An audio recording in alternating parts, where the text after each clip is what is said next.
America. There has to be a happy ending, right?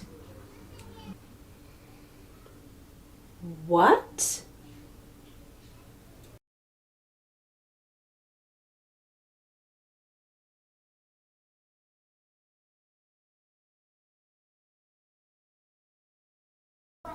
So this particular event happened kind of right before the whole pandemic kind of slammed Massachusetts, okay?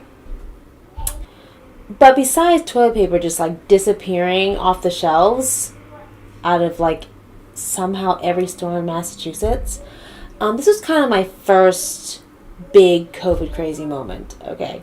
So there is this neighbor of mine who lives across the hall from me. And honestly, for God knows what reason, okay, she makes an effort in the hallway when I see her, which isn't often, okay, to glare at me.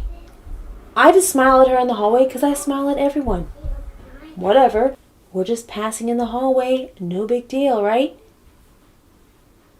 Apparently not. Because when I smile at her, she does this.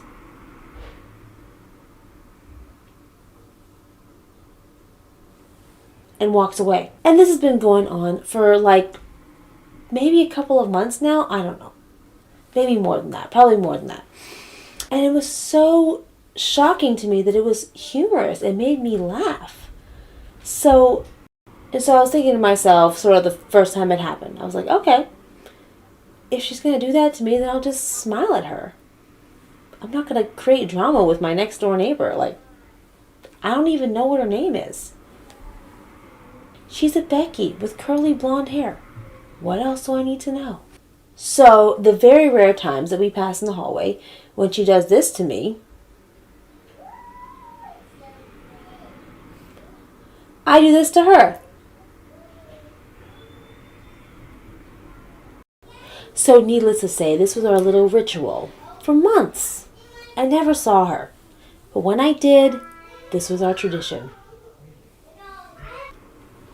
So right as the pandemic slammed Massachusetts, okay, we had another rare meeting in the hallway.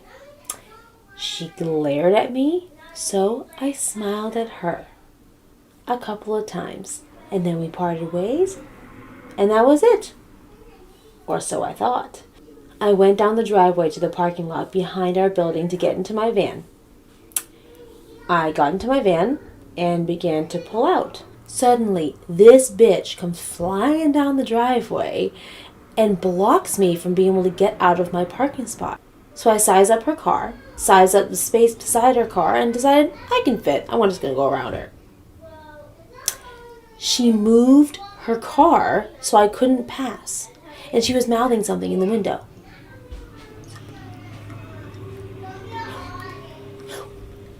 I rolled my eyes and I was like, really? This grown-ass woman is keeping me hostage in my parking spot? Because that's not childish. And not only that, it's actually illegal to hold somebody against their will.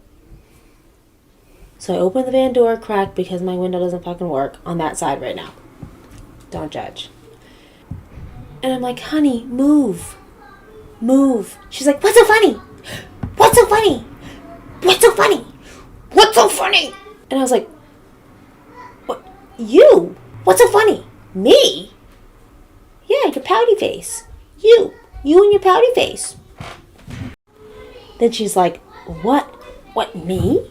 Wait, me, my pouty? I gotta be honest with you, I don't listen to ratchet bitches anymore. I just don't. I don't remember what she said afterwards. This is literally all I heard. I'm a stupid ratchet Becky and I do nothing with my life. I am a deadbeat baby daddy. And all I have is my diarrhea of the mouth. And I finally just said, honey, you have to move. You have to let me go. She just kept yelling, I'm just so fucking worthless. I hate myself. I asked her to move politely again. I was like, you cannot keep me here. You have to move. Nope. So I was like, if you don't move, I will call the police. What? You're gonna call the police? You started it. Are we in fucking, like, nursery school? And it was so, like, ludicrous to me what she said, how I started it. I don't mean to laugh in people's faces nowadays. I'm just shocked by the freaking shit for brains right now. I was like, what are you gonna do? Tell the police that I smile at you? I don't listen to ratchet bitches anymore. Believe it or not, I wasn't bluffing when I said I would call the police. I wasn't scared. Despite her best efforts, she really wasn't very intimidating. But I needed her to get out of my way so I could get out. And I didn't want her to escalate to the point where she's now bashing my car with a freaking baseball bat, okay? So I did finally sigh, close my car door, show her my phone, and literally show her that I was dialing the Haverhill police. Vroom! She was gone. So more COVID crazies. You ready? Okay, so I do Uber Eats. I'm an Uber Eats driver. Who knew that in such a short time we would go from the shit bums in everyone's mind who magically delivers your food from an app to now one of the most demanded professions in America. Yeah, you don't believe me? I went from making $10 an hour with Uber Eats to $13 to $20 an hour. So right as the pandemic really hit Massachusetts and Charlie Baker started closing down restaurants just for, takeout, curbside pickup, etc. All right, I'm on my Uber Eats runs and things are kind of wild. So my next stop is at Chick-fil-A. I go to Chick-fil-A and I see many signs that say curbside pickup.